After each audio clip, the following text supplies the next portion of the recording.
तो आपका दुश्मन भी आपको याद नहीं करेगा। दुश्मन तो छोड़ो, आपका दोस्त भी आपको याद नहीं करेगा। आज कितने कब्रिस्तान हैं, आप बताइए, उनके रिश्तेदार उनको याद नहीं करते होंगे। साल में जब ईद आती है तो याद आती है, चलो ज़रा फूल डाल के आते हैं। कुछ शब बारात आती है तो याद आती है, चलो फूल डाल के, उतना ही खाली फूल डालने आता है। और बाकी अगर उनको कहा जाए कि कुछ इशारे सवाब करो, कुरान पढ़ने बैठो, तो बोले कि मौलाना हमारा खुला पढ़ा नहीं कि अभी क्या इशारे सवाब करो। बराबर है। तो ये दुनिया फना होने वाली है। आप कब्र में जाएंगे तो आपका दुश्मन भी, आपका दोस्त भी आपको याद नहीं करेगा। तो ये दुनिया की दोस्ती और दुश्मनी क्या लेकर आप जो है बैठे हैं। दुनिया से चले जाने के बाद बड़े से बड़ा दोस्त और बड़े से बड़ा रिश्तेदार भी काम आने वाला नहीं। मरने के बाद सिर्फ अल्लाह और उसके रसूल मुहम्मदुर रसूलुल्लाह सल्लल्लाहु अलैहि वसल्लम ही काम आने वाले। कौन काम आएगा? अल्लाह और उसके रसूल। सफ़र आखिरत की पहली मंजिल कब्र है। आखिरत के सफ़र का पहला स्टेप क्या है? कब्र है। इसमें मुनकर नकीर आकर सवाल करते हैं कि तेरा रब कौन है, तेरा दीन क्या है। और उसके बाद ये भी सवाल करते हैं कि हुजूर का चेहरे मुबारक दिखाया जाता है और पूछा जाता है मा कुन्त तक़ूलु फ़ी हाज़ा रजुल, बताओ इनके बारे में तुम दुनिया में कैसा अकीदा रखते थे, क्या बोलते थे। इस पर भी एक इंशाअल्लाह जो है गुफ्तगू बाद में होगी कि ये तीसरा सवाल क्यों।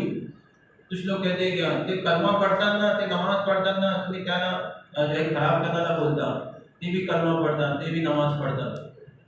अगर सिर्फ कलमा और नमाज ही काफ़ी होता तो फिर कब्र में तीसरा सवाल क्यों है? कब्र में ये सवाल क्यों किया जाएगा कि जो है ये हुजूर सल्लल्लाहु अलैहि वसल्लम का जो है चेहरा दिखाया जाएगा और फरमाया जाएगा इनके बारे में तुम क्या कहते हो। ये सवाल क्यों है? एक सवाल हो गया तुम्हारा रब कौन है, तो कहेगा अल्लाह है, हो गया, अल्लाह को मानता है। तुम्हारा दीन क्या है? इस्लाम है, हो गया, यानी नमाज विमाज हर चीज़ को मानता है। तो अगर आज के जो कुफरी लोग बोलते हैं कि भी नमाज पढ़ता, ते भी कलमा पढ़ता, तुम्हें क्या ना खराब करना बोलता, तो फिर कब्र में सवाल दो ही होने चाहिए थे कि तू अल्लाह को मानता है, इस्लाम को मानता है, बस कलमा पढ़ता है, नमाज पढ़ता है, चल जा, तू पास है ना। तीसरा सवाल क्यों? क्यों तीसरा सवाल? उसका मतलब ये है सिर्फ कलमा और नमाज काफ़ी नहीं है, अकीदा देखा जाएगा, पूछा जाएगा क्या अकीदा रखते थे तुम दुनिया में, इनके बारे में क्या क्या बोलते थे, जरा बताओ डिटेल से। तब पूरी पोल क्या है कि तीसरा सवाल ही पूरी पोल क्या कर देगा? खोल देगा कि कौन अपना है और कौन पराया है। तो अब हुजूर की तरफ इशारा करके जो है पूछेंगे कि तुम इनके बारे में क्या कहते थे। तो अगर उस शख्स को नबी सल्लल्लाहु अलैहि वसल्लम से अक़ीदत व मोहब्बत होगी तो जवाब देता है कि ये तो हमारे आका व मौला अल्लाह के महबूब जनाब मुहम्मद रसूलुल्लाह सल्लल्लाहु अलैहि वसल्लम हैं। इन पर तो हमारी इज्जत कुर्बान, इन पर हमारी आबरू कुर्बान, इन पर हमारी जान कुर्बान, इन पर हमारा माल कुर्बान, इन पर जो है हमारा सब कुछ कुर्बान। जब ये जवाब होगा तो फिर उसके लिए नजात होगी। लेकिन जवाब आप ये ना समझें क्या हम रट के जाएंगे तो हो जाएगा, इन पर हमारा माल कुर्बान, इन पर हमारी जान कुर्बान, ये रट के जाएंगे तो ये जबान चलने वाली नहीं है। ये जबान कैसे चलेगी? जैसा आप दुनिया में रहते थे। हकीकत में अगर आप माल कुर्बान करते थे तो ही आपकी जबान से निकलेगा कि इन पर हमारा माल कुर्बान। हकीकत में अगर आप जो है हुजूर सल्लल्लाहु अलैहि वसल्लम से अपनी जान से ज़्यादा मोहब्बत करते होंगे तब आपकी ज़बान से निकलेगा कि इन पर हमारी जान कुर्बान। वरना वो लोग जो बद मजहबों से रिश्तेदारियाँ रखते हैं, इनकी शादियाँ नहीं छूटती, इनकी ज़बान से क्या निकलेगा कि इन पर हमारी जान कुर्बान। इनसे तो जो है चिकन नहीं कुर्बान हुआ तो ये जो है जान क्या कुर्बान करेंगे। तो अगर जैसा दुनिया में होगा जवाब कब्र में वो वैसा ही उसकी ज़बान खुद ब खुद बोलने लगी, वो भी अरबी ज़बान। हालांकि अरबी हमको आती नहीं, लेकिन हमारी ज़बान अरबी ज़बान में हम जवाब हमारी ज़बान चलेगी। जैसा हमारा अमल होगा वैसी हमारी ज़बान चलेगी। इसीलिए हमें अपने अमाल को सही करना चाहिए। हकीकत में हमें हुजूर से अपनी जान से ज़्यादा मोहब्बत करनी चाहिए, अपने माल से ज़्यादा, अपनी औलाद से ज़्यादा, सारी दुनिया और सारी दुनिया के लोगों से ज़्यादा हमें हुजूर सल्लल्लाहु अलैहि वसल्लम से मोहब्बत करनी चाहिए। ये हुजूर की हदीस है, तभी आदमी सच्चा मुसलमान होता है। लोग अपनी रिश्तेदारियाँ जो है लेकर जो है बैठे हैं कि हम रिश्तेदारी कैसे, तो उसी रिश्तेदार को फिर बुलाना कब्र में, आएगा तुम्हारा साथ देने के लिए। नहीं याला नको मारो, मना मारा, ये मादा रिश्तेदार होता।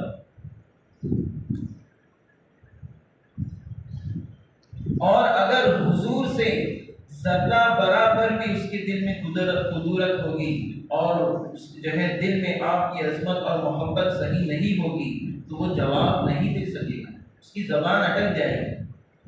बन गुम हा ला अदरी, हा ला अदरी ही कहेगा, हाय मैं नहीं जानता।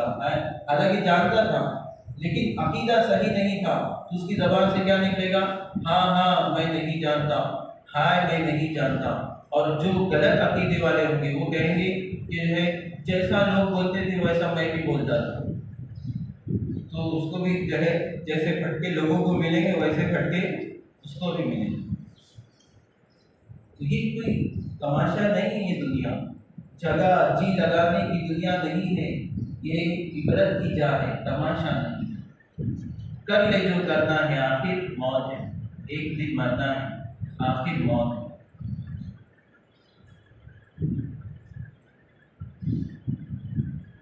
तो लोग तो जवाब नहीं दे सकेगा, यही कहेगा कि मैं नहीं जानता, लोग जो कहते थे मैं भी वही कहता था। इस पर सख्त अजाब होगा और जिल्लत की मार होगी। कब्र से ही शुरू हो जाएगा अजाब, ये नहीं कि मैदान महशर कायम होगा, क़यामत कायम होगी, उसके बाद कब्र से ही अजाब शुरू हो जाएगा। और फिर जहन्नम का अजाब और सख्त होगा। अदखिलू आला फिरऔन जो है कुरान में है कि कब्र से इनको उठाकर और सख्त अजाब में डाल, यानी जहन्नम में डाल। तो वो लोग जो कहते हैं ना ये सगले मौलाना से झगड़े, हम अपने अंदर क्या करता है, मौलाना से हमारी नकुल आगू, ये सगले मौलाना से झगड़े हैं, तो उनको समझना चाहिए मौलाना के झगड़े हैं कि क्या है। कहते हैं ना शेर जो है हशर में होगा ये मालूम कि जीता कौन है हारा कौन, और हम सुबह हशर चलेंगे शहे अबरार के साथ, काफिला होगा रवा काफिला सालार के साथ। हम तो यही दुआ करते हैं अल्लाह हमें हमारा हश्र हुजूर के कदमों में फरमा, हुजूर की कदर पीछे पीछे जो है हम जन्नत में जाएं। और जिनको अपनी रिश्तेदारियाँ प्यारी है उनके अंदर हिम्मत वो ये कह सके हमारा हश्र हमारे रिश्तेदारों के साथ हो जाए। तो फिर क्यों, जब आपके अंदर ये हिम्मत ही नहीं है कि आप ये बोल सके कि नहीं मेरा हश्र हमारे जो है उस वहाबी रिश्तेदार के साथ हो जाए, है कोई ऐसा दुआ करने वाला? इसका मतलब आप खुद भी जानते हैं कि गलत है, लेकिन चूंकि दुनिया की मोहब्बत इतनी बैठी है कि दुनिया हम छोड़ना नहीं चाहते, इसलिए हम क्या करते हैं, ये मौलाना से झगड़े ना अपने नाम। मालूम हुआ कि हुजूर की मोहब्बत मदारे ईमान और मदारे नजात है, मगर ये तो हर मुसलमान दावा करता है कि हम हुजूर से मोहब्बत करते हैं। हर कोई कहता है आपकी अजमत हमारे दिल में है, लेकिन हर दावे के लिए दलील होनी चाहिए, सिर्फ ज़बान से बोल के होगा नहीं। हर कामयाबी के लिए इम्तिहान होता है, इम्तिहान के बाद ही कामयाबी होती है ना, तो परखा जाएगा, देखा जाएगा। नबी करीम सल्लल्लाहु अलैहि वसल्लम की मोहब्बत का दावा करने वालों का ये इम्तिहान है कि जिन लोगों ने नबी करीम सल्लल्लाहु अलैहि वसल्लम की शान अक़दस में गुस्ताखियाँ की और बेअदबियाँ की हैं, उनसे अपना ताल्लुक़ तोड़ लें। ऐसे लोगों से नफरत और बेजारी जाहिर करें, अगरचे वो माँ बाप ही हों। हाँ, अगरचे वो माँ बाप हों तो हमें उन्हें भी छोड़ना पड़ेगा अगर वो बदमज़हब है। औलाद ही क्यों ना हो, बड़े से बड़ा मौलाना क्यों ना हो, पीर और उस्ताद क्यों ना हो, लेकिन जब उन्होंने हुजूर की शान में बेअदबी की तो ईमान से उनका कोई ताल्लुक बाकी न रहा। अगर कोई शख्स इन बेअदबियों पर के मालूम होने के बावजूद उनकी इज्जत करे, मालूम है कि इनके अकीदे गलत है, उसके बावजूद वो उनकी इज्जत करें, उनका एहतराम करें। ये इज्जत ही है, शादी में बुलाना इज्जत देना है, शादी में उनके जाना ये इज्जत देना है। उनका एहतराम करें, अपनी रिश्तेदारी या उसकी शख्सियत और मौलवियत का लिहाज करें, नफरत और बेजारी जाहिर न करें, तो वो शख्स इस इम्तिहान में नाकाम होगा।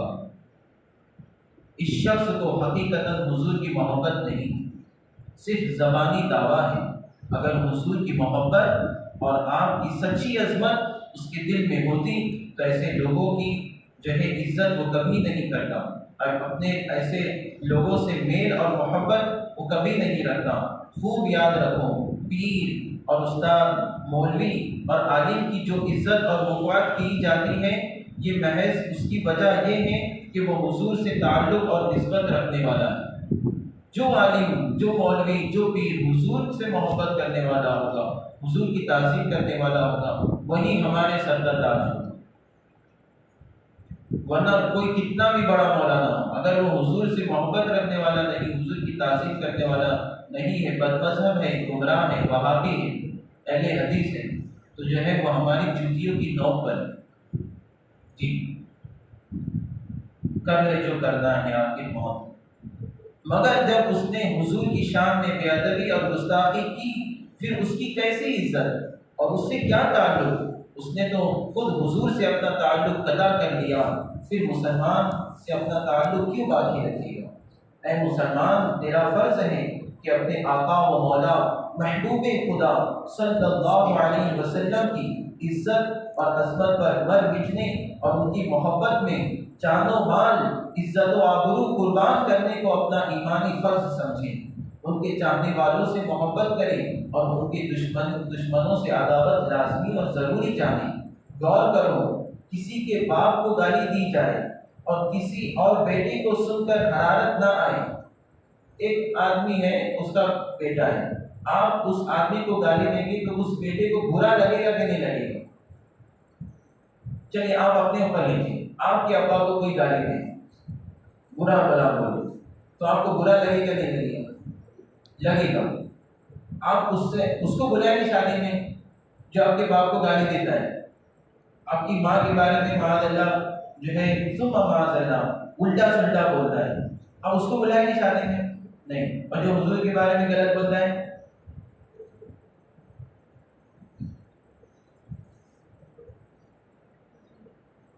तो अगर किसी के बाप को गाली दी जाए और बेटे को गुस्सा ना आए तो सही माने में वो अपने बाप का बेटा नहीं। इसी तरह अगर नबी की शान में गुस्ताखी हो और उम्मती को गुस्सा ना आए और उस गुस्ताख से वो नफरत और बेजारी जाहिर ना करे, ये उम्मती की हकीकत में हुजूर का उम्मती नहीं, बल्कि एक ज़बानी दावा करता है जो हरगिज़ काबिल कबूल नहीं होगा। आप लोगों को बता सकते हैं कि मैं बड़ा सुन्नी हूँ, पक्का सुन्नी हूँ, लेकिन आपके दिल में हुजूर की कितनी मोहब्बत है? अल्लाह से छुपा हुआ तो नहीं है। अल्लाह से कोई बात छुपी हुई होती है तो अल्लाह तो जानता है ना कि हमारे दिल में कितना है, और हिसाब भी हमें अल्लाह को देना है। जो हरगिज़ काबिल कबूल नहीं, मुसलमान ठंडे दिल से फैसला करें। आप ठंडे दिल से आप सोचें, गौर करें, अकेले में बैठ के गौर करें कि जो है अपनी ईमान की सच्चाई के साथ इंसाफ करें और ऐसे लोगों से मुसलमानों को क्या ताल्लुक़ रखना चाहिए, इस पर आप गौर करें कि जो हुजूर करने को हमारा कैसे हो सकता है।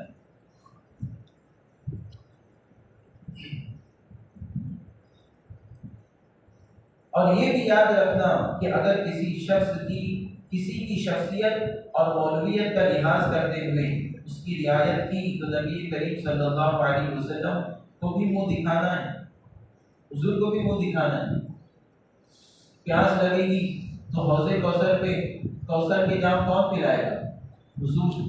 मीज़ान अमल पे हमारे अमल तोले जाएंगे तो वहाँ पर साथ कौन देगा? हुजूर। हिसाब व किताब होगा तो वहाँ पर हमारे बुरे अमल कौन छुपाएगा? हुजूर। कुल सिरात को पार करने की बारी आएगी तो हमारे लिए सलामती की दुआ कौन करेगा? हुजूर। जन्नत का दरवाज़ा कौन खोलेगा? हुजूर। जहन्नम से लोगों को खींच खींच कर कौन निकालेंगे? हुजूर। सब तो हुजूर का है, तो हुजूर से वफादारी नहीं होगी तो क्या होगा? नबी के मुकाबले में नबी के दुश्मनों की रियायत करेंगे तो ये रियायत काम नहीं आएगी। सल्लल्लाहु तआला अला खैरि खल्क़िही सय्यिदिना मुहम्मदिन व आलिहि व सहबिही अजमईन बिरहमतिका या अरहमर राहिमीन। तो ये मुख्तसर सी वसीयत थी जिसमें मैंने कुछ बातें बीच में समझाने के लिए आपको जो है ये कहा। देखिए, मुझे हर सुन्नी मुसलमान से मोहब्बत है। मैं तो यही चाहता हूँ कि सब एक हो, सब मुत्तहिद हो, सब एक होकर दीन का काम करें, अपने माशरे को हम आगे बढ़ाएं। आज आप सोचिए, पैसे कमाने वाला भी पैसे के पीछे क्यों भागता है? ताकि वो सुकून से रहे। हालांकि उसको समझना चाहिए कि पैसा सुकून नहीं देता, पैसा सिर्फ आराम देता है। सुकून जो दिल की कैफियत का नाम है, दिल में एक ठंडक का नाम है सुकून। वो कैसे हासिल होता है? वो शरीयत पर, जब पूरा मुआशरा शरीयत पर चलेगा। आप सोचें, पूरे गांव में किसी से दुश्मनी नहीं, सबसे आपकी मोहब्बत है।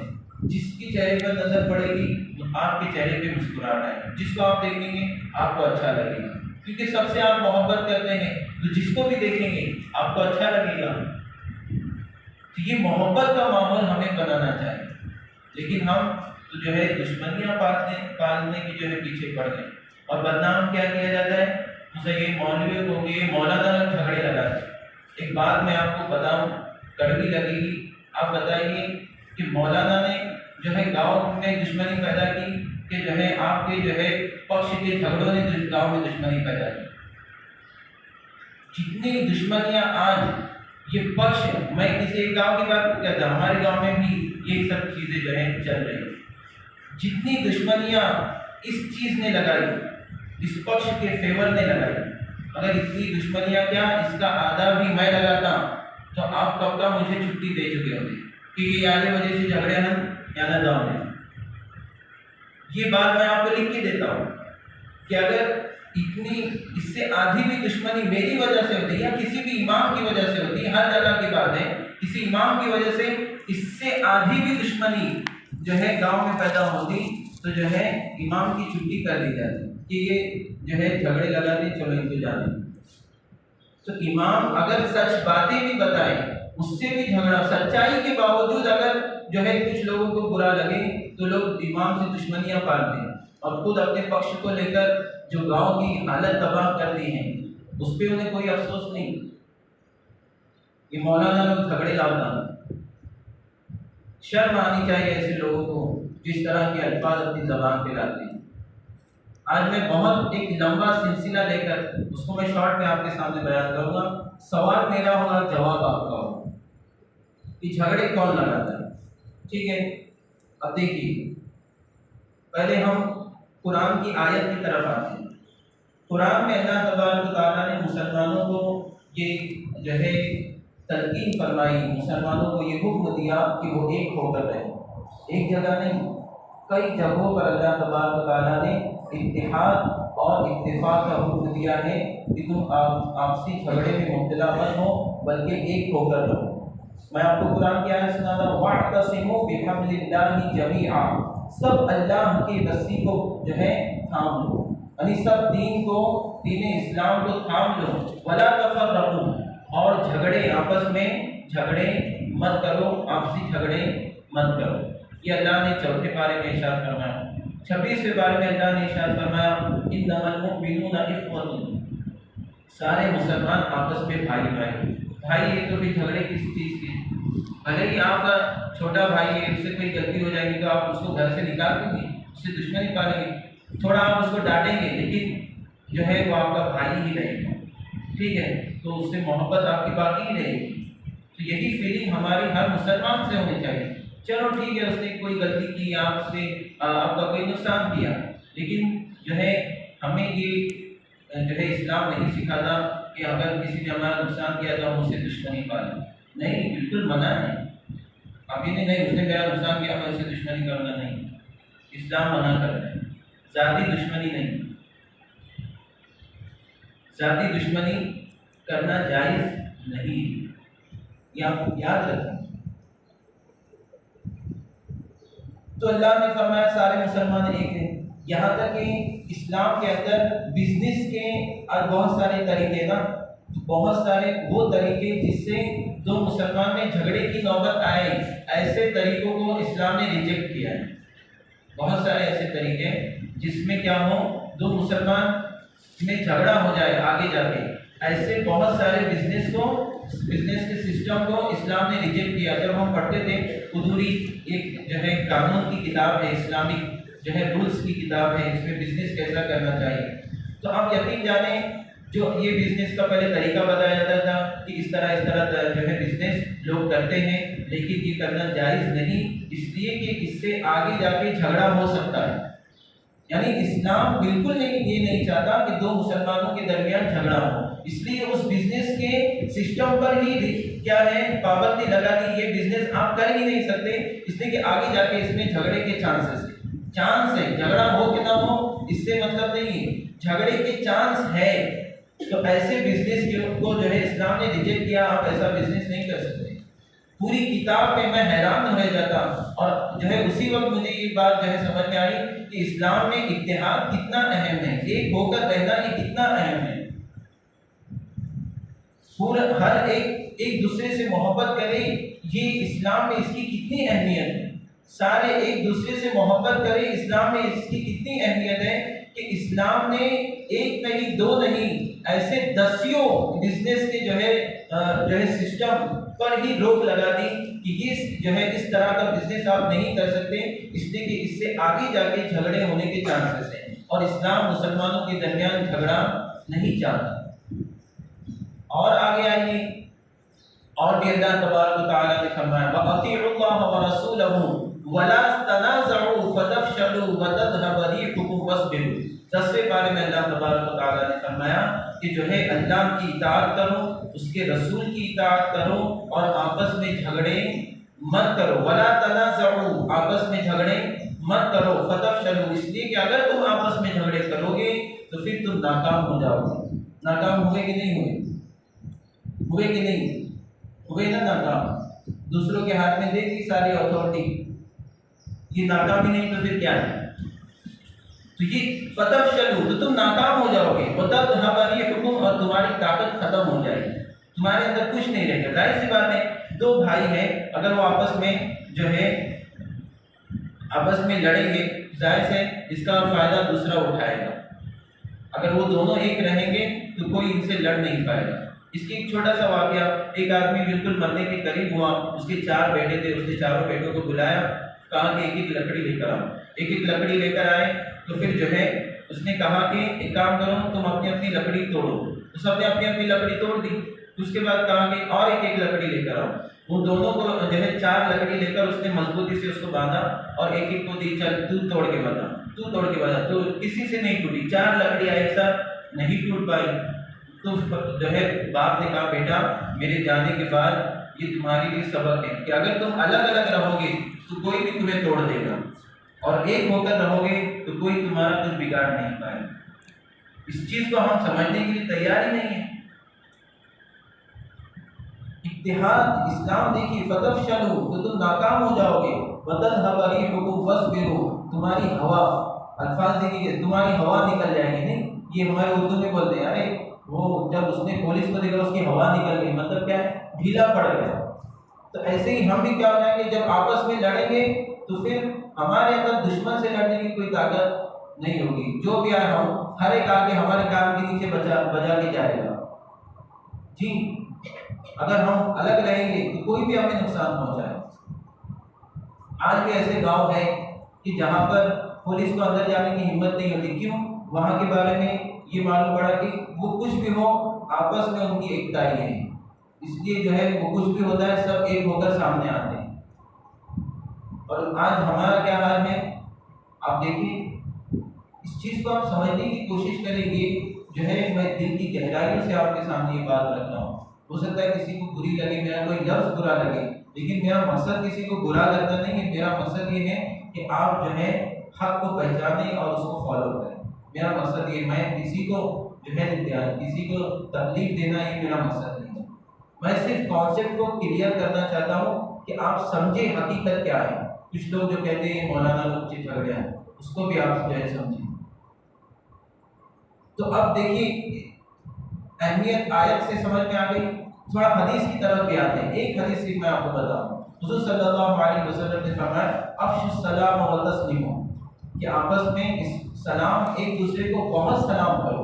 कितना सलाम करने का पता है कि अगर हमने यहाँ पर किसी को सलाम किया, एक आदमी उस दरवाजे से निकला, मैं यहाँ से निकला होगा, तो इस्लाम कहता वापस सलाम करो, क्योंकि थोड़ी देर के लिए अलग हुए थे ना, वापस सलाम करो। एक आदमी यहाँ ये गेट से निकला, मैं वहां से निकला, आगे जाके दोनों मिले, इस्लाम कहता वापस सलाम करो। इतना सलाम करना है ताकि मोहब्बत बढ़े। हुजूर ने फरमाया अफ्शु सलाम, कि जो है सलाम को जो है फैलाओ ताकि क्या है मोहब्बत बढ़े। इससे पहले हुजूर ने फरमाया कि जो है तुम सब क्या है आपस में भाई भाई हो, लिहाजा झगड़े मत करो, एक दूसरे से तवादु, एक दूसरे से मोहब्बत के साथ रहो, एक दूसरे का भला चाहो, एक दूसरे से उल्फत रखो, मोहब्बत रखो। और जो है फिर हुजूर ने इसका मोहब्बत को बढ़ाने का एक नुस्खा दे दिया कि सलाम बहुत करो। क्या करो? सलाम, लेकिन दिल से हो, खाली दिखावे वाला ना हो, जैसा कि मैंने कल बताया, वो वाला सलाम ना हो कि सलाम भी कर रहे और दिल में जो है उसकी नफरत भी है, ये वाला ना। लेकिन सलाम करते रहे, इंशाल्लाह नफरत मोहब्बत में बदल जाएगी। तो सलाम खूब करो और सुन्नी सहीहुल अकीदा को ही करो। ये तो मैं क्लियर बोलता हूँ, मुझे इसका कोई ये नहीं है, न वहाबी को सलाम करना है, न किसी अहले हदीस को सलाम करना है, कर ले जो करना है आपकी मौत। तो सलाम खूब करो। हुजूर ने, अब हदीस भी बेशुमार है, हुजूर के सामने अगर कोई ऐसी बात आ जाती है जिससे कोई झगड़े का माहौल हो, हुजूर के चेहरे का रंग बदल जाता है। इस्लाम ने बेशुमार ऐसी चीज़ों पर भी पाबंदी लगा दी जिससे झगड़े के जो है चांसेस हो गई बात। कुरान की आयत भी हमने देख ली, हदीस भी हमने देख ली, जो है इस्लाम के मैंने कुछ रूल्स भी आपको बता दिए। अब मैं ऊपर से हम आते हैं। देखिए सहाबा इकराम का ज़माना सब एक थे। हज़रत अबू बकर सिद्दीक़ का ज़माना सारे मुसलमान एक थे, कोई फूट नहीं थी। हज़रत उमर का ज़माना सारे मुसलमान एक थे, कोई फूट नहीं थी। हज़रत उस्मान रज़ियल्लाहु ताला अन्हु, फूट किसने डाली? ये मेरा सवाल है, जवाब आपका होगा कि फूट किसने डाली। वो उसी से ये भी कॉन्सेप्ट क्लियर हो जाएगा कि झगड़े कौन लगाता है, सुन्नी लगाते हैं कि वो आप भी लगाते हैं। ये कॉन्सेप्ट इसी से क्लियर हो जाएगा। हज़रत उस्मान रज़ियल्लाहु ताला अन्हु के ज़माने में एक यहूदी आदमी बज़ाहिर मुसलमान हुआ, उसने इस्लाम कबूल किया, लेकिन दिल से वो मुसलमान नहीं था। उसका नाम था अब्दुल्ला बिन सबा। इसने मुसलमानों को नुकसान देने के लिए लोगों को भड़काया कि देखो खिलाफत पे कौन थे उस वक्त? हज़रत उस्मान रज़ियल्लाहु ताला अन्हु। खिलाफत की कुर्सी पर जो है यानी पूरे मुसलमानों के हेड कौन थे? हज़रत उस्मान रज़ियल्लाहु ताला अन्हु। इसने लोगों को ये भड़काया कि नहीं, खिलाफत के हकदार हज़रत अली है। क्या भड़काया? खिलाफत के हकदार कौन है? हज़रत अली है कि हज़रत ये जो उस्मान है इन्होंने ज़बरदस्ती उनकी कुर्सी छीनी है। हमें जो है क्या करना चाहिए, जो है हज़रत अली का साथ देना चाहिए। हालांकि हज़रत अली हेड हज़रत उस्मान को ही मानते थे, हज़रत अली का इससे कोई ताल्लुक नहीं था। लेकिन और ये मदीने में रहता भी नहीं था, ये क्या है मिस्र की तरफ रहता था।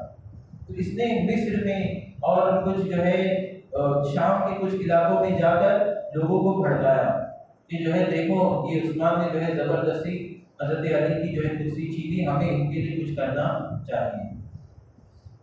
अब कुछ लोग उसके बहकावे में आए और उन लोगों ने मिस्र से और शाम से कुछ जो है पूरी एक फौज कुछ लोगों की तैयार करके, कुछ हज़ार ही या चंद 100 लोग थे, वो लोग जो है आकर उन लोगों ने मदीने में हज़रत उस्मान गनी रज़ियल्लाहु ताला अन्हु के घर को घेर लिया कि हम इन्हें कत्ल करेंगे।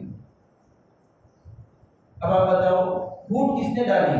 हज़रत उस्मान गनी रज़ियल्लाहु ताला अन्हु ने डाली कि अब्दुल्ला बिन सबा ने डाली? किसने डाली? अब्दुल्ला बिन सबा ने। एकदम कॉन्सेप्ट क्लियर है। अब कोई ये कहे कि नहीं, हज़रत उस्मान को कुर्सी छोड़नी चाहिए थी, झगड़े नहीं करने चाहिए थे, कुर्सी दे देनी चाहिए थी, हज़रत अली को बिठाना चाहिए था। क्या ऐसा कहने वाला सही हो सकता है? आप उसको सही बोलेंगे नहीं ये सही बोल रहा है। आप अब्दुल्ला बिन सबा का साथ देंगे कि जो है अब्दुल्ला बिन सबा सही था? तो फिर यहाँ पे क्यों ये कहा जाता है कि वहाँ भी जो है झगड़े नहीं लगाते, ये सुन्नी झगड़े लगाते। ये भी आगे पूरा इंशाअल्लाह जो है क्लियर हो जाएगा। तो फूट किसने डाली? अब्दुल्ला बिन सभा ने। और आगे आगे हजरत इमाम हुसैन रज़ियल्लाहु ताला अन्हु का ज़माना, जो करबला का जो वाक़या हुआ, हजरत अमीर मुआविया जो सहाबी हैं, हमारे सर के ताज हैं। आज ये शिया, कुछ दिन पहले मैंने एक वीडियो देखा, अजमेर का एक जो है ये था मुजावर, अपने आप को सुन्नी बोला था लेकिन वो शिया है, नियाजी जो है अपना एक लक़ब लेते हैं और लोगों को गुमराह करते हैं। आप भी जाते हैं हम सुन्नी हैं, हम ऐसे हैं वैसे हैं, और जो है आप अच्छा खासा आपको लूट लेते हैं चादर के नाम पे, ज़ियारत के नाम पे, और आप भी जो है उसको देकर आ जाते हैं, उनको मजबूत कर रहे हैं। क्या है आपकी चादर 10 सेकंड में टिकती है मज़ार के ऊपर, 10 सेकंड। और भी कपड़े की चादर चढ़ाना तो जायज़ है नहीं एक से ज़्यादा, और फूल की चादर, तो फूल की चादर चढ़ाना जायज़ है लेकिन टिके तब तो। आपके पैसे यहाँ पे आपने डाले, आप यहाँ बाहर निकले कि वो खुल गए वापस दुकान में, फिर दूसरे को आ गए, फिर दूसरा लेके आता है, आप उनको गया कि फूल नहीं चढ़ाए, आप शिया लोग को पैसे देकर आते हैं, जो कि जायज़ नहीं है, जायज़ नहीं। जी मैं कहता हूँ ये जायज़ नहीं कि जो है आप इस तरह शियाओं की मदद करें। जो करना चाहिए वो तो नहीं करते मज़ारों पे जाके। मज़ार पे जाने का हुक्म हुजूर ने इसलिए दिया कि हम मौत को याद करें। लोग अजमेर मौत को याद करने थोड़ी जाते हैं, मज़े करने जाते हैं, चलो ज़रा जो है ये हो गया है, ज़रा मज़ा आ जाए। हुजूर ने फरमाया ज़ूरू के जो है वो कब्रों की ज़ियारत करो, इसलिए कि ये मौत को याद दिलाते। जो कॉन्सेप्ट है, जो हकीकत है, उसको तो छोड़ के बैठे हैं, खाली जो है घूमने के लिए जाते हैं। मज़ार से ज़्यादा माना सागर पे टाइम गुजरता होगा, मज़ार से ज़्यादा कहीं और जो है दूसरी जगहों पर जो है टाइम गुजर, होटलों में जो है टाइम गुजरता होगा। तो एक शिया ने हज़रत अमीर मुआविया रज़ियल्लाहु ताला अन्हु के सामने इतनी गंदी बातें उसने की, जबकि हज़रत अमीर मुआविया ये हुजूर की एक बीवी जो कि हमारी माँ है, उनके सगे भाई हैं, यानी रिश्ते अगर देखा जाए तो हुजूर की बीवियाँ हमारी माँ है, माँ का भाई कौन होता है? मामू होता है। तो ये पूरे मुसलमानों के मामू हैं हज़रत अमीर मुआविया, और सहाबी है, सर के ताज है। ये मामू हो कि ना हो, ये खुद सहाबी है, इतना ही इनके अजमत के लिए काफ़ी है। उनकी शान में जो है लोगों ने गुस्ताखियाँ की। इसलिए मैं नहीं समझता कि हमें ये सब जाए तो कोई भी ऐसा काम ना हो जिससे किसी शिया मुजावर को फायदा पहुंचे। भले आप किसी हिंदू की जो है ना, कोई काफिर होगा, कोई मारवाड़ी होगा, उसके होटल पर रुक जाए, लेकिन किसी नियाजी या किसी शिया के होटल में आप ना रुकें। अगर आप वहाँ पे रुक के भाड़ा भी देते हैं तो ये भी तो उसका सपोर्ट है, उसको भाड़ा मिल रहा है बैठे बैठे, ये भी उसका सपोर्ट है। हज़रत अमीर मुआविया के दुश्मनों का सपोर्ट है, वहाँ जो है वहाँ के मुजावरों के होटलों में रुकना।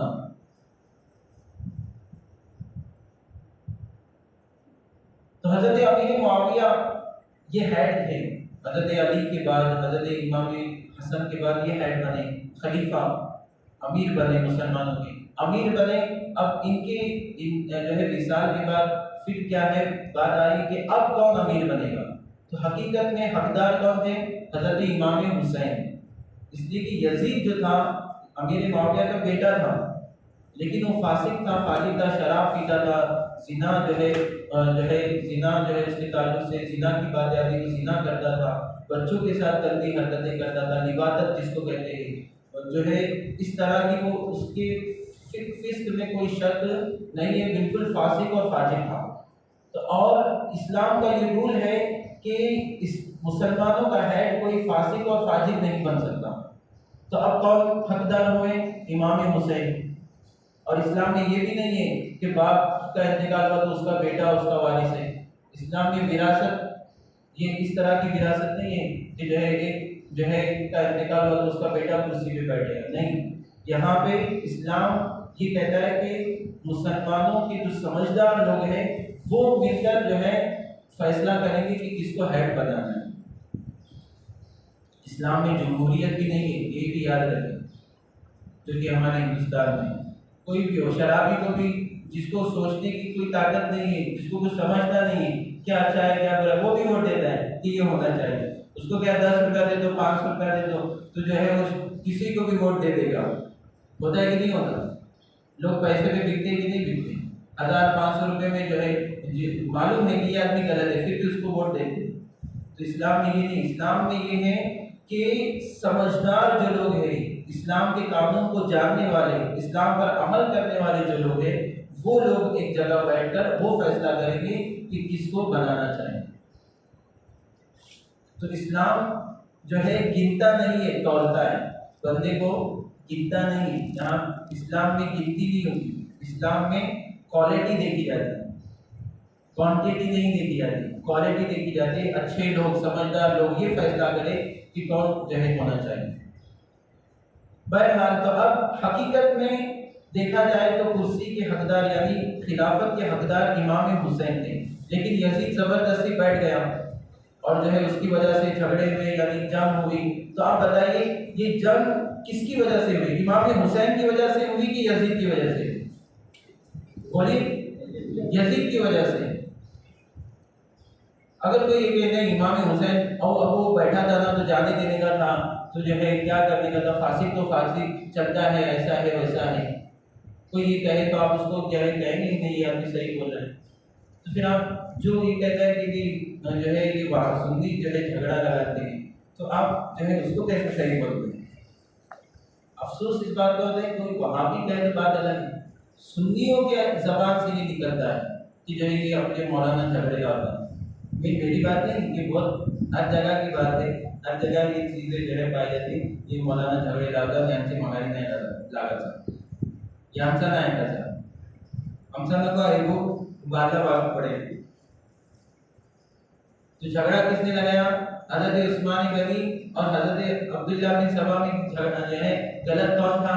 अब्दुल्ला बिन सबा। और इमाम हुसैन और यजीद के दरमियान गलत कौन था? यजीद। इसी तरह हम और नीचे आएंगे इंशाअल्लाह। कल काफ़ी वक्त हो चुका है। अल्लाह ताला आपको जज़ाए खैर दे, आपने अपना वक्त कीमती वक्त दिया। अल्लाह ताला हम सब को अमल करने की तौफीक अता फरमाए। मैंने जो है बीच में भी कहा कि मेरा मकसद किसी के दिल को ठेस पहुंचाना नहीं है। देखिए, जो डॉक्टर होता है जब जख्म सड़ता है तो बहुत सख्ती से निकालता है कि नहीं निकालता ना। आप ये कहेंगे नहीं ये डॉक्टर मेरा दुश्मन है, मेरा जो है इतने ज़ोर से दबाया उसने, आप ऐसा नहीं है ना। डॉक्टर आपके भले के लिए आपके जख्म में तो ज़ोर से दबाता है ताकि जो भी खराब मानता है वो बाहर निकल जाए। तो मैं कुछ सख्त बातें बीच में इसलिए बोलता हूँ कि मेरा मकसद इस्लाह है, आपको तकलीफ पहुँचाना है। बस ये है कि हम सब एक होकर रहें, जो है दीन का काम करें, अपने माशरे को आगे लेकर जाए। यकीन जाने अगर हम एक होते हैं और इस्लाम के मुताबिक चलते हैं, सुकून ही सुकून होगा। चट्टी रोटी में भी आपको वो सुकून मिलेगा जो आज दुश्मनियाँ पालकर हमें बिरयानी में नहीं मिलता। आप यकीन जाने। दुआ के लिए हाथ उठाएं। अस्सलातु वस्सलामु अलैका या रसूलल्लाह, अल्हम्दुलिल्लाह रब्बिल आलमीन, वस्सलातु वस्सलामु अला सय्यिदिल अंबिया वल मुरसलीन व अला आलिहि व सहबिहि अजमाइन। इलाहुल आलमीन या रब्बल आलमीन, फज़ल करम से यहाँ पर जो कुछ भी बयान हुआ हमें उस पर अमल करने की तौफीक अता फरमाए। अल्लाह हम सबको एक होकर आपस में मुत्तहिद होकर एक दूसरे का भला चाहने वाला बना, एक दूसरे का अच्छा चाहने वाला बना, एक दूसरे का साथ देने वाला बना। हम सबको एक होकर तेरे दीन का काम करने की तौफीक अता फरमा। अल्लाह हम सबको जो है एक होकर इस्लामी मुआशरा बनाने की तौफीक अता फरमा। वसल्लल्लाहु अला सय्यिदिना मुहम्मद व अला आलिहि व सहबिहि अजमाइन।